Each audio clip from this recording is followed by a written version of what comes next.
Minutes to 3 minutes, அதாவது 120 seconds to 180 seconds. அதுவே அதிகம் தான், பட் ஓகே நீங்கள் அக்செப்ட் பண்ணிக்கலாம் அந்த இது. பட் ஆனால் ஆட்டோ அப்படின்னா கண்டிப்பாக நாட் மோர் தென் 1 மினிட், அதாவது 60 செகண்டுக்கு மேலே கண்டிப்பாக போகக்கூடாது. ஸோ அந்த மாதிரி இருந்தது அப்படின்னா நீங்கள் வந்து அவங்கள்ட்ட கேட்கலாம், அந்த உங்கள் சப்ஸ்டேஷன் டீம் யார் மெயின்டைன் பண்ணாங்களோ கேட்கலாம், ஏன் என்னுடைய ஃப்ளோருக்கு வந்து பவர் வரல. ஸோ ஒரு பவர் இபி பவர் கட்டாலும் சரி, இல்லை இபிலேருந்து திருப்பி உங்களுக்கு இபி பவர் வந்ததுக்கப்புறம் உங்களுக்கு வந்து டிஜிலேருந்து இபி மாற்றுவாங்களா, அந்த சேஞ்ச் ஓவராக இருந்தாலும் சரி, ஏன் வந்து எனக்கு வந்து பவர் வரல அப்படின்னு சொல்லிட்டு நீங்கள் கேட்கலாம். ஸோ எனக்கு இந்த மாதிரி ஒரு சில சினேரியோலாம் நடந்திருக்கு.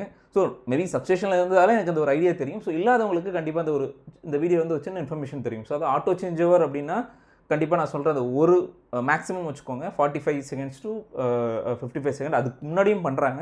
ஸோ அப் டு உங்களுடைய அந்த இன்ஃப்ராஸ்ட்ரக்சரை பொறுத்து இருக்குது, எலக்ட்ரிக்கல் இன்ஃப்ராஸ்ட்ரக்சரை பொறுத்து இருக்குது. மேனால சேஞ்ச் ஓவர்னா 120 செகண்ட்லேருந்து 180 செகண்ட் வரைக்கும் நம்ம ஓகே அப்படின்னு நம்ம எடுத்துக்கலாம். பட் அதுக்கு மேலே கண்டிப்பாக வந்து